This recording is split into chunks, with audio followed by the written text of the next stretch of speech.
Bismillahirrahmanirrahim. Assalamualaikum warahmatullahi wabarakatuh. Perkenalkan, nama saya Tasya Safira Salsabila. Saya berasal dari Fakultas Hukum Universitas Pasundan, Bandung, dengan NPM 18182. Kali ini saya akan menjelaskan mengenai perbandingan hukum perdata dari ketiga buku yang telah saya baca. Yang pertama ada buku Kapitas Lekta Perbandingan Hukum, karangan Dr. Sunaryati. Yang kedua ada Perbandingan Hukum Perdata Comparative Civil Law atau CCL, karangan Dr. Salim. Dan yang ketiga adalah buku Perbandingan Hukum Perdata karangan Profesor Subakti. Sebelumnya izinkan saya untuk men-share screen agar teman-teman juga bisa membaca.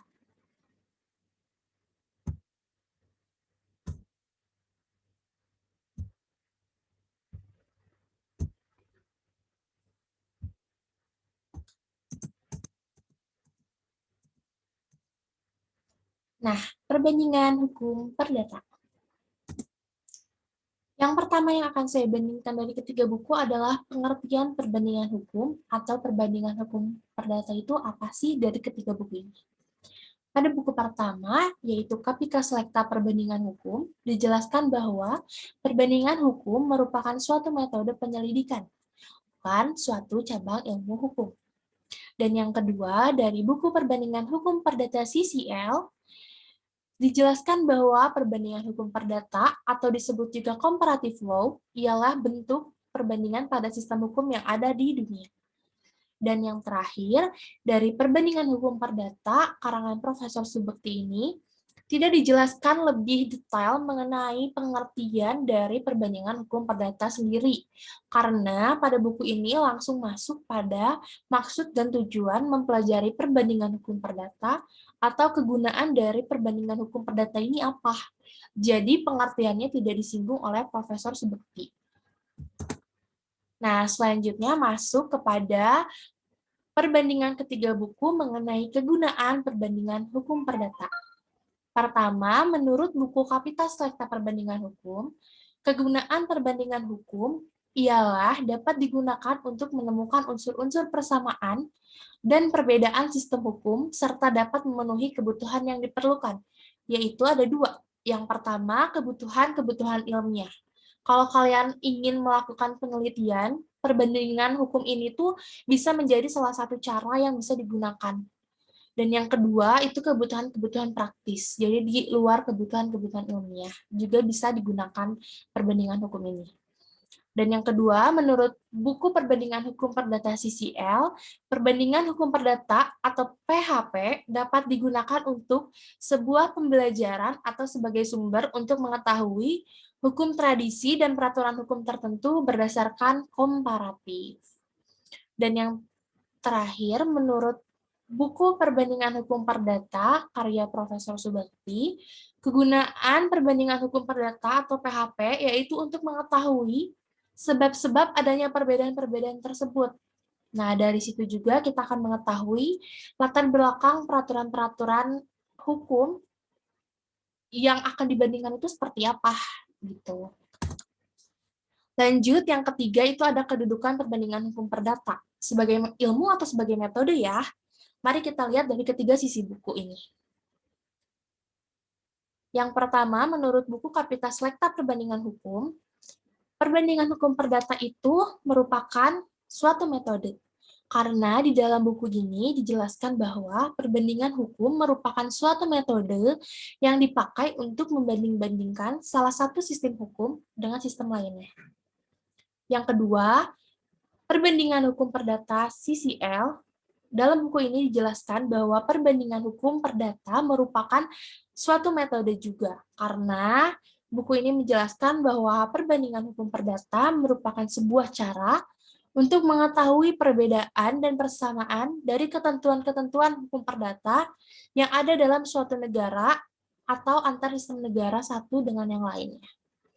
Dan yang terakhir, dari buku Perbandingan Hukum Perdata, dijelaskan bahwa perbandingan hukum perdata ini ialah merupakan ilmu, bukan metode seperti yang dibicarakan dua buku sebelumnya. Kenapa? Karena di dalam buku dijelaskan bahwa perbandingan hukum perdata Dari situ, kita akan melihat adanya persamaan-persamaan mengenai berbagai hal dalam sistem hukum di mana saja. Karena rasa hukum dan keadilan mengenal hal-hal itu di mana-mana adalah sama. Penulis juga berpendapat bahwa perbandingan hukum ini sama dengan sosiologi hukum karena melibatkan rasa hukum dan keadilan di masyarakat gitu. Nah, lalu selanjutnya ada ruang lingkup yang akan dibandingkan. Pada buku pertama, yaitu buku Kapitas Lekta Perbandingan Hukum, yang diulas ruang lingkupnya itu ada 5. Yang pertama, perbandingan hukum sebagai metode, di mana saya menjelaskan pada slide sebelumnya. Kedua, hak fungsi sosial dan keadilan. Yang saya bicarakan tadi juga, bahwa dalam masyarakat itu pasti melibatkan hak fungsi sosial dan keadilan untuk menjadikannya sebagai suatu perbandingan dan akan dibandingkan nantinya. Yang ketiga, tentang hak milik atas tanah. Yang keempat, hubungan antara hukum publik dan hukum perdata. Jadi, hukum publik dan hukum perdata juga sama-sama bisa dibandingkan untuk mengetahui memakai sistem hukum apa sih? Anglo-Saxon kah? Atau Eropa kontinental kah? Atau hukum adat kah? Dari situ kita akan mengetahuinya. Dan yang terakhir, yaitu tentang cara-cara pembentukan hukum. Masih pada ruang lingkup perbandingan, pada buku Perbandingan Hukum Perdata CCL ini terdapat 2 ruang lingkup yang disinggung. Di antaranya ada kajian terhadap perbandingan hukum perdata yang berlaku dalam suatu negara. Contohnya nih, kayak di Indonesia. Misalnya di Indonesia, perbandingan hukum perdatanya itu, kalau di Indonesia itu cenderung memakai 2 landasan. Hukum adat dengan KUH Perdata atau Kitab Undang-Undang Hukum Perdata. Seperti itu. Lalu nanti dibuat perbandingan. Apa sih perbedaan dan persamaan di dalamnya? Yang kedua adalah kajian terhadap perbandingan hukum perdata yang berlaku antar negara yang satu dengan negara yang lainnya. Nah, dari sini baru. Misalnya mau dibandingkan nih negara Indonesia dengan negara Thailand. Bagaimana sih cara untuk mengetahui sistem hukum apa sih yang sama di negara Indonesia dengan di negara Thailand? Di Indonesia, kitab undang-undangnya disebut Kitab Undang-Undang Hukum Perdata atau KUHP. Sedangkan di Thailand itu disebut Kode Civil and Command of Thailand namanya itu. Kayak gitu. Terus misalnya dalamnya sama-sama perkawinan itu boleh dilangsungkan minimal usianya 19 tahun misalnya. Di Indonesia pun sama. Berarti persamaannya tuh ada. Perbedaannya apa? Perbedaannya misalnya nggak usah di KUA gitu. Dari situ kita bisa membanding-bandingkan hukum perdata dari negara Indonesia sama negara Thailand. Atau misalnya mau ngebandingin negara Indonesia dengan negara Amerika itu bisa. Berarti masuk pada yang nomor 2, yaitu kajian terhadap perbandingan hukum perdata yang berlaku antar negara satu dengan negara yang lainnya. Nah, lalu di sini ada ruang lingkup menurut buku Perbandingan Hukum Perdata karya Subekti. Yang pertama itu maksud dan tujuan perbandingan hukum, di mana saya berbicara tadi bahwa Profesor Subekti tidak berbicara lebih inti kepada apa sih pengertian perbandingan hukum perdata, tetapi langsung masuk pada maksud dan tujuan mempelajari perbandingan hukum perdata ini. Yang kedua, cara berpikir, pandangan hidup, dan karakter suatu bangsa, yang dimana ketiga komponen ini penting dalam melakukan sebuah perbandingan. Yang ketiga, perkembangan dalam cara berpikir.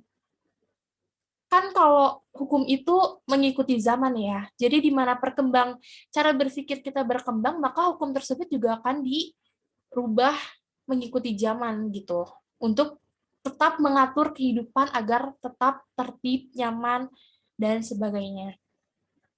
Keempat, refleksi pandangan hidup. Kelima, ada macam-macam sistematik. Dimana kalau dicontohin itu, kayak di Kitab Undang-Undang Perdata, ada sistematik bukunya. Buku pertama tentang orang, buku kedua tentang kebendaan, dan sebagainya. Gitu.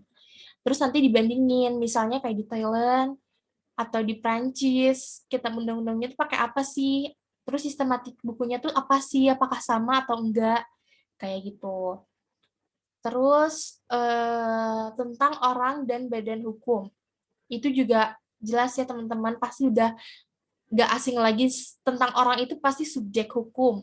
Subjek hukum itu nggak cuma orang, yaitu ada orang dan badan hukum. Yang dimana adalah pelaku dari hukum yang mengakibatkan akibat hukum gitu. Dan yang ketujuh perkawinan. Perkawinan juga misalnya ada undang-undang yang mengatur nih di Indonesia. Di Indonesia kan yang mengatur itu ada Undang-Undang Nomor 1 tahun 74 1974. Itu tentang perkawinan. Nah, coba kalau misalnya di Amerika ada nggak ya peraturan yang mengatur mengenai perkawinan ini? Apa bebas? Apa gimana? Nah, di dalam buku juga dijelaskan mengenai hal itu.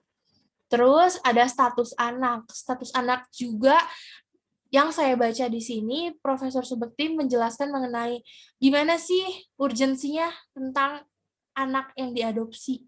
Apakah di Indonesia sudah ada aturan mengenai hal anak diadopsi itu gimana? Apakah diakui atau gimana? Apakah sah menurut hukum atau tidak gitu. Terus ada hukum waris.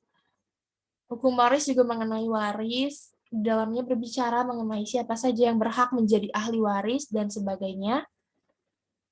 Lalu tentang barang, atau misalnya kita sebut tentang benda, di buku 2 Kitab Undang-Undang Hukum Perdata. Selanjutnya ada soal pemindahan hak milik. Nah, di yang tadi kan, di yang buku Kapitas Lekta Perbandingan Hukum, itu tentang hak miliknya. Nah, di sini diulas mengenai soal pemindahan hak miliknya. Harus kayak gimana sih, gitu. Dapat dikatakan kepemilikan berpindah itu kalau gimana sih? Nah, dalam buku ini tuh dijelasin gitu. Terus yang terakhir itu ada perjanjian atau perikatan, di mana ada pada buku 3 Kitab Undang-Undang Hukum Perdata. Lalu akan dibandingkan dengan negara-negara besar seperti misalnya negara Inggris, Prancis, China, Thailand, Filipina, dan terutama dengan Indonesia juga. Gitu. Lalu selanjutnya, sistem Anglo-Saxon yang disinggung pada 3 buku ini, saya ambil mengenai hak milik. Karena pada kedua buku itu terdapat penjelasan mengenai hak milik, namun sayangnya pada satu buku tidak disinggung hak milik itu apa. Jadi pada buku Kapitas Lekta Perbandingan Hukum, pada buku ini menjelaskan bahwa menurut sistem hukum Anglo-Saxon, pada buku ini mengenai hak milik ialah bahwa ada barang-barang yang sejak semula tidak dapat dimiliki oleh manusia. Kenapa nggak bisa? Ya contohnya kayak gunung, kayak sungai, nggak bisa dimiliki sama manusia sejak lahir gitu. Karena itu kan dibentuknya juga sama Tuhan ya, sama Allah gitu. Nggak nggak bisa kita hak milikin, kayak misalnya itu gunung gue, nggak bisa, itu gunung saya, itu nggak bisa.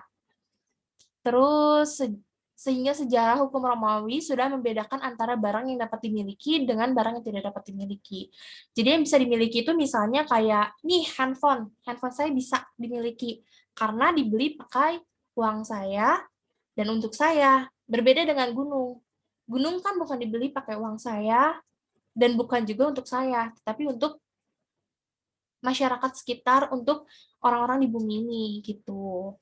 Dan yang kedua, perbandingan hukum perdata CCL itu nggak membahas mengenai hak milik. Lebih kepada membahas tentang perkawinan kalau di buku CCL ini gitu. Dan yang selanjutnya ada perbandingan hukum perdata menurut Profesor Subekti. Nah, di dalam buku ini juga penulis tidak menjelaskan apa itu hak milik, tapi menjelaskan bagaimana hak milik dapat berpindah. Seperti saya tadi bilang, bahwa pada Kapita dijelaskan mengenai hak miliknya, tetapi pada perbandingan hukum perdata itu, karangan Profesor Subekti, dijelaskannya mengenai bagaimana cara berpindahnya. Nah, di sini menurut penulis, sistem Anglo-Saxon ini terkenal sistem atau peraturan bahwa semenjak terbentuknya atau lahirnya perjanjian, yaitu sejak saat dicapainya sepakat, sebagaimana asas konsensual berbicara, di mana kata sepakat itu ada, maka perjanjian sudah dianggap perjanjian gitu. Mengenai barang dan harga hak milik sudah berpindah. biarpun barangnya belum diserahkan dalam kekuasaan atau bezit si pembeli maupun harganya belum dibayar. Jadi kalau aku sama temen aku nih tiba-tiba bilang, aku pengen beli handphone kamu, boleh? Berapa? Harganya 2 juta. Oke, ya udah sepakat ya, sepakat. Ya udah, handphone ini berarti menjadi milik temen aku yang udah sama-sama sepakat harga 2 juta mau dibayar. Walaupun handphonenya belum aku kasih, walaupun harganya uang 2 juta tersebut belum aku terima. Tetapi menurut Profesor Subekti, hal ini tuh udah bisa menjadi suatu hal yang dapat mengakibatkan perpindahan hak milik gitu. Nah, dan yang terakhir ini ada sistem Eropa kontinental. Tadi kita udah bicara mengenai Anglo-Saxon, dan sekarang kita berbicara mengenai Eropa kontinental. Jadi, pada Kapita Sektor Perbandingan Hukum, tetap berbicara mengenai hak milik, tetapi pada segi pandangan Eropa kontinentalnya. Nah, menurut sistem hukum Eropa kontinental pada buku ini, adanya pengaruh dari hukum Prancis dan revolusi Prancis yang berlandaskan liberalisme dan individualisme. Hak milik berkembang menjadi suatu hak mutlak. Lalu dalam sistem ini, hak milik sudah diakui mempunyai fungsi sosial. Jadi ya udah, kalau misalnya handphone ini dibeli sama aku, ya udah, ini punya aku, nggak bisa punya siapa-siapa karena dibelinya sama aku, pakai uang aku, bukan pakai uang temen aku. Jadi nggak bisa kalau aku yang beli, terus itu punya temen aku, diklaim sama temen aku, itu handphone aku, nggak bisa. Kecuali kalau aku udah ngasihin dan sama-sama sepakat bahwa ya udah ini handphone kamu gitu. Terus yang kedua juga perbandingan hukum perdata CCL sama ini nggak ngebahas sama sekali mengenai hak milik. Dan yang terakhir itu perbandingan hukum perdata karya Profesor Subekti. Di sini juga menjelaskan mengenai pemindahan hak milik dari segi sistem Eropa kontinentalnya. Jadi di sini dalam buku ini penulis tidak mengulas mengenai apa itu hak milik, tetapi mengulas mengenai bagaimana hak milik dapat berpindah. Menurut penulis, sistem Eropa kontinental menjelaskan bahwa hak milik dapat berpindah, hak milik atas suatu barang berpindah pada saat perjanjian jual beli ditutup, sehingga yang dinamakan penyerahan di situ adalah penyerahan barang yang telah berpindah hak miliknya dalam kekuasaan yang nyata dari si pembeli. Ya itu tadi dia, contohnya kayak temen aku beli handphone ke aku, pemindahan hak milik ini tuh udah selesai kalau emang temen aku sudah ngebayar, aku sudah ngasih HP-nya ke temen aku. Itu baru hak miliknya dapat dikatakan telah selesai, karena sama-sama udah memenuhi hak dan kewajibannya masing-masing. Gitu, pemirsa. Nah, mungkin segini aja yang aku bisa bahas mengenai apa sih ya hal-hal yang dapat dibandingkan dari ketiga buku ini. Karena emang ada yang beberapa materi yang sama, namun juga ada yang nggak disinggung di bukunya, sehingga ada satu yang kosong. Jadi, saya ucapkan mohon maaf apabila ada salah-salah kata atau kekurangan. Semoga teman-teman puas. Saya sih berharapnya nggak puas ya, supaya teman-teman juga bisa lebih mencari lagi informasi.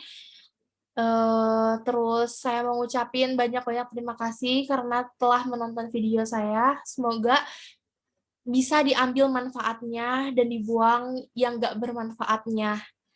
Kalau misalnya teman-teman ada yang mau diskusi atau nanya mengenai materi yang saya ulas hari ini, boleh langsung di email ke tasyasafiras08@gmail.com. Atas perhatiannya saya ucapkan terima kasih. Wassalamualaikum warahmatullahi wabarakatuh.